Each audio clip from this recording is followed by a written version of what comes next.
विश्व आर्थिक मंच यानी वर्ल्ड इकोनॉमिक फोरम की दावोस में 22 से 26 मई तक होने वाली बैठक इस बार कुछ खास होगी। इस दौरान यूक्रेन संकट, क्लाइमेट चेंज, कोरोना महामारी जैसी पूरी दुनिया को प्रभावित करने वाले कई बड़े मुद्दों पर गहन मंथन होगा। दक्षिणी कैलिफोर्निया के एक हुक्का लाउंज में पार्टी के दौरान गोलीबारी में एक व्यक्ति की मौत हो गई और 8 लोग घायल हुए हैं। पुलिस ने शनिवार को यह जानकारी दी। पुलिस अधिकारियों को स्ट्रिप मॉल लाउंज के बाहर पार्किंग क्षेत्र में एक शव मिला जिस पर गोली के निशान थे। ऑस्ट्रेलिया में सत्ता परिवर्तन हो गया है। स्कॉट मॉरिसन की लिबरल पार्टी को आम चुनावों में हार का सामना करना पड़ा है और मुख्य विपक्षी लेबर पार्टी को बढ़त हासिल हुई है। अब लेबर पार्टी के नेता एंथनी अल्बनीज ऑस्ट्रेलिया के नए प्रधानमंत्री होंगे। ऑस्ट्रेलिया की सत्ता में करीब एक दशक तक काबिज रहने के बाद लिबरल पार्टी अब विपक्ष में बैठेगी। रूस ने अमेरिका के राष्ट्रपति जो बाइडेन की अपने देश में एंट्री पर बैन लगा दिया है। रूस ने शनिवार को एक लिस्ट जारी किया है जिसमें 963 अमेरिकियों के नाम शामिल हैं। इस सूची में विदेश मंत्री एंटनी ब्लिंकन और सीईओ प्रमुख विलियम बर्न्स के नाम भी शामिल हैं। रूस की इस लिस्ट में अमेरिकी सीनेटर और प्रतिनिधि सभा के सदस्य, पूर्व और वर्तमान सरकारी अधिकारी, पत्रकार, सैन्य कर्मी, वकील, वहां के नागरिक और कई कंपनियों के सीईओ भी शामिल हैं। CNN के मुताबिक रूस ने इस लिस्ट में कुछ ऐसे लोगों के नाम भी शामिल किए हैं जिनकी पहले मौत हो चुकी है।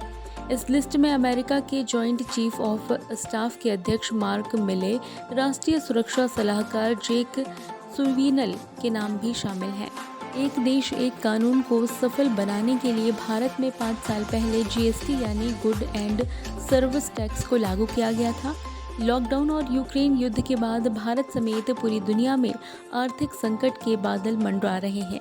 भारत में केंद्र और राज्यों की संघीय व्यवस्था में भी आर्थिक संकट की वजह से अनेक गतिरोध और तनाव बढ़ रहे हैं। उस माहौल में सुप्रीम कोर्ट के इस नए फैसले ने पूरे देश में हलचल मचा दी है। भारत में एक दिन में कोविड-19 के 2226 नए मामले आने से संक्रमण के कुल मामलों की संख्या 4,31,36,371 पर पहुंच गई है, जबकि उपचाराधीन मरीजों की संख्या कम होकर 14,955 रह गई है। केंद्रीय स्वास्थ्य मंत्रालय के अनुसार रविवार सुबह 8 बजे तक अध्ययन आंकड़ों के अनुसार देश में 65 मरीजों के संक्रमण से जान गंवाने से मृतकों की संख्या 5,24,413 पर पहुंच गई है। देश भर में कोचिंग सिटी और शैक्षणिक नगरी के नाम से प्रसिद्ध कोटा में अब एक और इतिहास रचा जा रहा है। कोटा को विश्व स्तरीय पर्यटन स्थल बनाने के लिए तैयारियां की जा रही हैं। चंबल रिजर्व प्लांट पर चंबल माता की दुनिया की सबसे ऊंची प्रतिमा स्थापित की जाएगी। इस प्रतिमा की ऊंचाई 256 फीट होगी।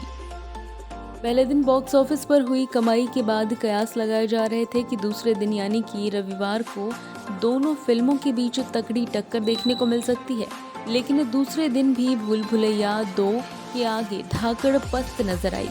वित्त मंत्री निर्मला सीतारमण ने कल 21 मई को यानी शनिवार को पेट्रोल पर एक्साइज ड्यूटी 8 रुपये और डीजल पर 6 रुपये प्रति लीटर कम करने की घोषणा की।